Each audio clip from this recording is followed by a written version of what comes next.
Mo ang hangganan ng langit, sa ulap na pag-akaan.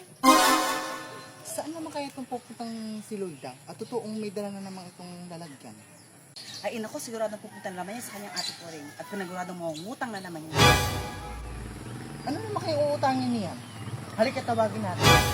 Abay, tingnan mo't may bitbit na naman lagayan. Loida, saan ka punta mo? Ay, inako, kabagay din nila ako punta kay ate ko rin. At kabagay mangungutang ng bigas, ay tanghali na mga anak ko hindi pa kumakain. Ay, gayon ka? Ay si isang hulong na ikaw doon. O, diba? Sabi ko sa'yo, mangungutang na naman yan. Ate ko rin! Ano na ba't narinig ka na naman? Ay, ate ko rin, kahiya-hiya naman ulit. Baka man ako mapapahiram uli ng bigas. At talagang tanghali na wala pong bigas ang aking mga anak. Gutom na baga. Wala pa kaming ay, baka man ako mapapahiram uli. Uutang ka na naman ng bigas. Yung nakarang araw, umutang ka pala ang sa akin ng bigas.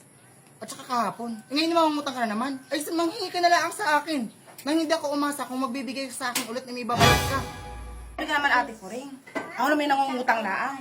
Ay, sana sinabi mo na nung nakaraan na ako yung manghingi na laang. Ay, di sana ako yung nanghingi na laang at hindi na ako nangutang.